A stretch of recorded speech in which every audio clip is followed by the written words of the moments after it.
For 2 years, silence was Clara McKe's only companion. It lived in the whisper of wind across the plains, in the empty chair at her table, and in the hollow echo of her own footsteps on the worn floorboards. She had made a fragile peace with it, but on a day when the sun beat down like a blacksmith's hammer, that peace was shattered. Shattered first by the ragged gasps of a dying man, and then by the thunder of hooves belonging to the men who would see him dead. Clara was about to learn a hard lesson. The most dangerous thing in the West wasn't the silence, it was whatever came to break it. Ever since her husband was laid under 6 feet of soil, Clara's world had shrunk to the edges of her own parched land, to the timber walls of her cabin and the worn path to the half-dry creek. Water out here wasn't a gift, it was a faith, something earned with sweat, paid for in grit, and treasured like gold. She was on her way back that day, the bucket on her hip only half full when she saw it. From a distance, it looked like nothing more than a heap of buckskin and dark hair that the buzzards hadn't found yet, a common enough sight in that country. But then, a flicker of movement. Not the twitch of a scavenger, but a struggle, the slow, shallow pump of a man's lungs, fighting for one more breath. Clara stopped, her heart skipped a beat. She was no longer looking at a carcass, she was looking at a man. She moved closer, her steps deliberate on the cracked earth. He was young Comanche, there was no mistaking it. With skin the color of old copper, weathered by the elements. A shattered arrow was buried deep in his thigh. A wicked wound. Blood had dried into dark rivers on his skin, mingling with the dust, and that's when a voice from the past echoed in her mind, cold and clear as a church bell on a winter morning. Her father's voice. One of them alone is never alone, girl. He's the lure on the line. The others are just out of sight, waiting. That old, bone-deep fear held her rooted to the baked earth for a long second. Every bit of sense told her to turn around, to leave him to the desert. That was the law of survival, but her hand, it seemed, had a mind of its own. She knelt, her own thirst forgotten. Her calloused fingers found the side of his neck, and there it was, a pulse, faint as a moth's wing against glass. But it was there, a stubborn flicker of life that decided it. Her father's warning faded into nothing, replaced by that one faint, living beat. She unstoppered her canteen, tipping it just enough for a few precious drops to fall upon his cracked lips. He flinched, then, by some deep instinct, he swallowed in that moment. Clara McKe was no longer a settler, and he was no longer a Comanche warrior. They were simply 2 living souls, under the same cruel sky, and she knew this choice would change everything. Her decision was sealed in that single drop of water, but the desert is never a silent witness. A sound began on the horizon, a low rumble that grew into the thudding of hooves. Dust rose to meet them, 6 riders materializing from the heat haze. Like spirits of vengeance, they fanned out, their horses kicking up grit, their faces hard and unreadable under the brims of their hats. The man at the front swung his horse to a halt. Tucker. A man whose voice sounded like stones grinding together, and whose temper was a coiled rattlesnake. His eyes, small and sharp, flicked from Clara to the man at her feet. A slow, cruel smile spread across his face. "Well now, Clara," he drawled. What a peculiar little prayer meeting. Clara stood up slowly, her body a straight, unbending line against the vast, empty landscape. "He's dying, Tucker." Tucker spat into the dust. "Not fast enough," he said. "You know who that is?" "That's the butcher from Dry Creek, left 2 good men face down in the dirt." One of the other riders laughed, a harsh, ugly sound. "Best let him be, Clara. He'll thank you for your kindness by slitting your throat come nightfall." Tucker leaned forward in his saddle, his smile gone. "You help him, you're no better than him. Might as well be a traitor." He shifted his rifle, a small but meaningful gesture. "Unless you want us to finish the job for you. Tidy things up." Clara didn't raise her voice. She didn't have to. Her words cut through the brittle air, sharp and clear. "This is my land."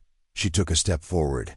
"You raise that rifle, Tucker, And I'll see to it you're buried right here beside him." Her gaze never wavered. "That's a promise." The silence that followed was heavy, absolute. The riders shifted in their saddles, suddenly uneasy. One of the younger ones finally spoke, his voice low. "She ain't worth the trouble, Tuck." Tucker stared at Clara for a long moment, his eyes filled with a new kind of hatred. "You always were a fool for lost causes." Clara McKe, with a savage jerk of the reins, he wheeled his horse around and galloped away, his men trailing behind him like a storm in retreat. Clara waited. She stood perfectly still until their dust was nothing more than a faint smudge against the sky. Only then did she turn back to the wounded man at her feet. Only then did she let out the breath she had been holding. The dust settled, leaving behind a silence that was louder than the threats had been. Clara looked down at the man. He was no longer just a cause. He was a burden, a dead weight of muscle and bone that she had claimed as her own. She muttered to the wind, to herself, "You better be worth this." Hauling him up was an agony. Every muscle in her back screamed in protest. Her arms trembled under the strain. He was heavier than he looked, heavier than sin. The walk back to her cabin was a journey through a private hell. Each step was a negotiation with pain. The sun hammered down merciless, but she didn't stop. She just leaned into the pain and kept moving. Her cabin came into view, a squat shelter of sun-baked timber that had stood against the wind for longer than her marriage, longer than her hope. Inside, the air was thick with heat. She kicked aside a rug, revealing the iron ring of the cellar door as she pulled it open. A breath of cool air rose from the darkness to meet her, like a sigh of relief. It smelled of damp earth and onions, of things hidden deep and kept safe. Easing him down into the shadows was a clumsy, graceless affair. She tossed a blanket after him, a tin of salve, a full canteen. Then came the heavy thud of the trapdoor closing, the sharp, final scrape of the bolt, sliding home. Only then did her knees give out. She slumped against the wall, her lungs burning, her fingers raw and sticky with his blood. She took up her rifle, laid it across her lap, and stared at the bolted door, a guardian of her own reckless choice. Later, by the low light of an oil lamp, she descended into that darkness. He lay still, his breathing shallow. Sweat gleamed on his skin. She had boiled water, brought down whiskey, and clean rags. She knelt beside him, her hands trembling now that the adrenaline was gone. She cut away the fabric from around the wound. The flesh was torn, angry, and red. She hesitated for only a second, then poured the whiskey over it. A groan tore from deep in his throat, a sound of pure, animal pain. His eyes flew open. They were dark, unfocused, and in them, she saw it, the wild edge of a creature that has been hunted for too long. He stared at her, not with thanks, but with the raw suspicion of a wolf in a trap. Clara held his gaze, her own jaw set. "It's all right," she said softly, though she wasn't sure which of them she was trying to convince. "You're safe now." Night fell, and with it, a fragile quiet. Clara slept in a chair by the trap door, the rifle heavy across her lap. But peace, in that land, was a fleeting thing. It was the morning that brought them. There was no thunder of hooves this time, no warning, just a change in the light, a whisper of movement at the edge of her property that made the hair on her arms stand up. She looked out her window, and the world went still. They came not like men, but like shadows given form, rising from the baked earth itself. More than a dozen riders, spreading out in a wide, silent semicircle around her cabin, ghosts on horseback. Feathers in their hair stirred in the breeze. Rifles were held low, but ready. Their presence was a pressure, a storm holding its breath. At their head rode a man older than the land itself. His back was straight as a spear. His face was a map of sun and sorrow, and the silver in his braids shone in the morning light. His eyes, deep set and sharp, held no anger, no mercy. They held nothing but judgment. This was not just a leader. This was a reckoning. His name was Maka. Clara's heart hammered against her ribs, a frantic drum against the silence. She took her rifle from the wall and stepped outside. She kept the weapon pointed at the ground. But her grip was tight. She lifted her chin and faced him. Maka dismounted with a grace that defied his years. He took 2 steps forward, his hands empty. His voice was low, rich with the sound of the earth. "We have come for our blood." Clara's own voice was steady, though her mouth was dry as dust. "If you came to bury him, you're too late." A murmur went through the warriors. Maka's eyes narrowed. "I found him," she continued. "Left for the sun and the buzzards. Your people left him behind." The silence that followed was a test of wills. Maka studied her, the way a hawk studies its prey. Then, from beneath the floorboards of the cabin, a low groan echoed in the still air. The proof of life. Every eye shifted to the sound. Maka stepped closer. His gaze was a physical force. "You hold him a prisoner." "No," Clara said. "I keep him like a man who would have died without help." Maka's gaze flicked past her, toward the thin ribbon of smoke rising from her chimney. He turned and spoke to his men in their own tongue. Words she could not understand, but a meaning she could feel. Debate, suspicion, judgment. Then he turned back to her. "You say you saved him." It was not a question, it was a statement. "Then you will keep him, you will watch over him. Until he speaks, until he chooses." He mounted his horse again, but they did not leave one by one. The warriors dismounted. They formed a new perimeter around her home. Not hostile, not friendly, just waiting. And Clara knew. She was no longer sheltering a single man. She was now standing in the heart of something much, much bigger than herself. The days that followed were a quiet torment, a fragile truce held under the watchful eyes of the silent sentinels outside. Maka returned to her doorstep each morning. His presence was a constant, sharp reminder of the promise she had to keep. Of the time she was running out of. "One more day," he would say, his voice like flint. "Then we speak again." But the real story was happening below the ground, in the cool, lamplit dark of the cellar. That night, she went down with fresh bandages. Koa was awake, propped on one elbow. The fever was gone from his eyes. He watched her, his gaze clear and steady. She knelt and began to unwrap the wound on his thigh. It was healing slowly. "You have a stubborn will," she muttered. More to herself than to him, a voice, low and rough from disuse, answered her from the shadows. "So do you." Clara froze. She looked up, her hands stilled. He was looking right at her. "English," she said, surprised. He gave a single slow nod. "Some." "Good," she replied, a faint smile touching her lips. "I'm getting tired of talking to myself." The smallest of smiles answered her. Then his expression grew serious again.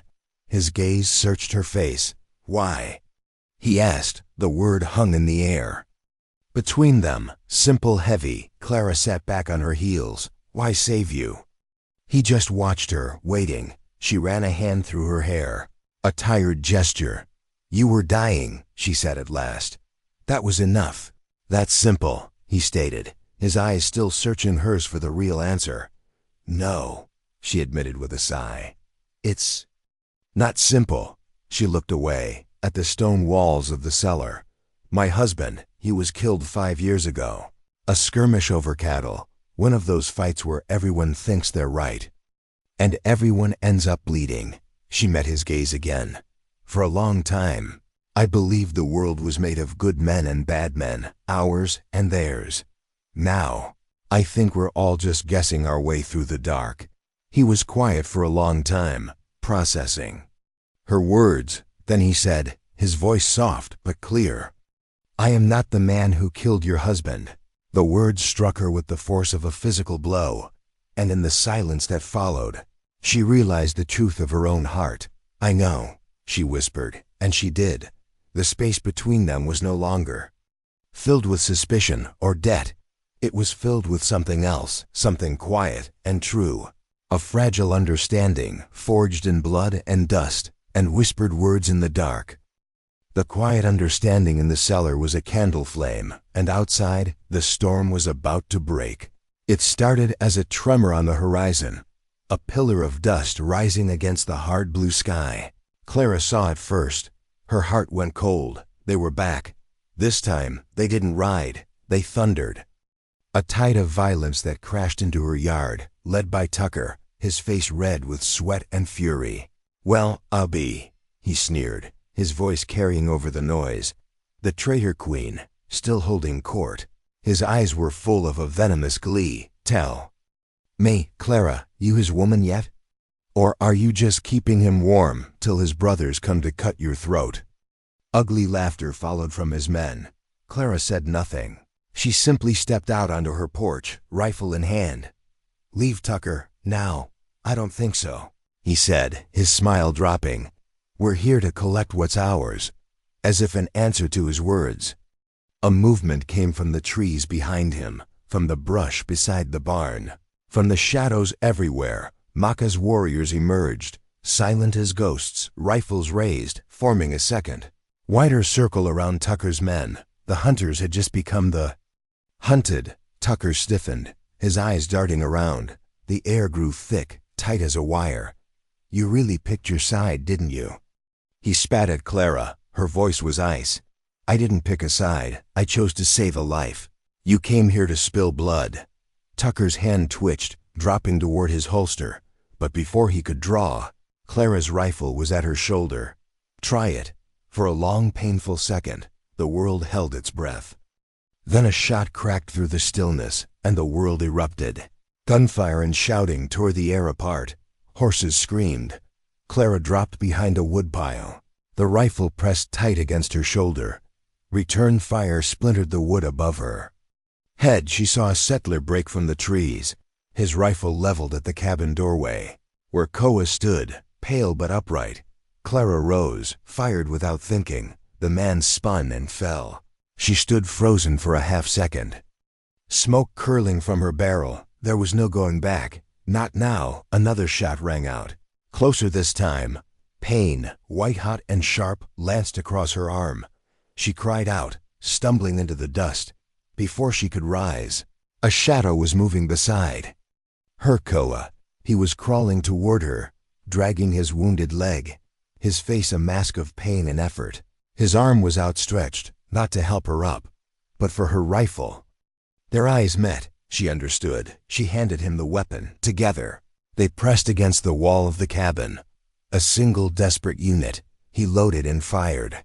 Steady, practiced, deadly, the rifle bucking in his hands as he protected their small patch of ground. The tide began to turn. The settlers faltered, their attack breaking against a wall of quiet, deadly resistance. One ran, then another. Tucker, clutching a bloody shoulder, snarled a curse and vanished back into the trees. And then, just as suddenly as it began, it was over. Silence fell, thick and heavy with the bitter smell of gunpowder. Clara sat in the dirt, panting, blood oozing from the gash on her arm. Koa slumped beside her, his chest heaving, but alive. He looked at her. She looked back. No words were needed. None existed for what had just passed between them. She had fought for him. He had fought for her. And in the blood-soaked dust of her yard, they had become one. The battlefield lay quiet now. Smoke drifted in low ribbons across the sunlit yard, curling through the broken fence and the scorched wood of Clara's porch. The sharp tang of gunpowder hung in the air. Clara sat slumped beneath a cottonwood tree, her arm wrapped in a strip of her own petticoat. The pain was a dull, distant throb. She had survived. But she did not feel victorious. Maka approached her, his boots crunching over the cracked earth. He stood over her, casting a long shadow. His expression, as always, was unreadable. "You fight," he said, his voice quiet, like a Comanche. A shaky laugh escaped Clara's lips. "I don't know what I fight like anymore." His eyes were sharp, but not unkind. "You know what comes next." She met his gaze. "More men, more guns." He nodded slowly. "Your people will not forgive this. They will call you traitor, outcast." Clara stared out at the scarred land. "I've been called worse," she said softly. "By better men." A small smile touched the corners of Maka's mouth and was gone. From behind them, Koa approached. He limped, but there was a new strength in his stride. He knelt beside Clara, slow and deliberate. And then, without a word, he reached for her hand. His touch was rough, calloused, but gentle. His fingers closed around hers, a silent vow in the afternoon light. Maka watched them. "You have no home now, Clara McKe," he said. It was not a judgment. It was a fact. Clara looked up at him, her eyes tired but clear. "Maybe I never did," Maka held her gaze for a long moment. Then his voice dropped, heavy with the weight of his offer. "Come with us." The words hung in the still, smoky air. "Leave this place," he said, nodding toward the trees. "Leave their laws and their wars. Come west. Live where the land is still free and blood still means something." It was not a threat. It was not pity. It was an invitation, a way out or a way forward. She looked from Maka's unreadable eyes to Koa's hand, holding hers tight. She looked at the man she had saved, who had in turn saved her, and in his eyes she saw not a question but a promise. The promise of a new horizon. Clara looked at the hand holding hers, and she saw her future. She let out a long, slow breath and rose to her feet, gripping his arm for balance. Then she looked at the waiting chief. "All right," she said. Just one word, but it was enough. The morning was pale and gold when she swung into the saddle. Behind her, the cabin stood scarred and empty, a hollowed-out shell of a life she had already left behind. She did not look back. She rode beside Koa, his back straight, his eyes on the horizon. They moved with the Comanche, slipping through the low canyons like wind over rock. This was not a retreat. It was a return. And as they rode, the world grew quiet. The sound of gunfire was replaced by the sigh of the wind, the cry of a lone hawk circling a sky so vast and blue it hurt to look at. That night, they made a small fire in a ravine sheltered by stone. They sat in a loose ring, sharing food in a comfortable silence. Clara watched the flames dance, her thoughts finally still. Koa came to her after the meal. He crouched beside her and held something out in the palm of his hand. It was a necklace, crafted of polished bone and small red stones, all woven together with tightly braided sinew. He did not speak. He didn't have to. This was not a gift of apology or of debt. It was a promise forged in fire and sealed in trust. With a gentleness that seemed impossible for hands that knew war, he tied it around her neck. His fingers brushed her skin. She placed her hand over the pendant, then over his. Their eyes met in the firelight, and that was all. Later, wrapped in a blanket beneath a sky full of stars, so sharp they looked like chips of ice. She knew she was no longer running, not from her past, not from her grief, not from the world that would call her traitor. She had not survived to go back to what was. She had survived for what could be. Out here, in the great, silent wild, where names no longer mattered. That was enough. It was more than enough. It was a love that needed no words, and a peace that needed no permission.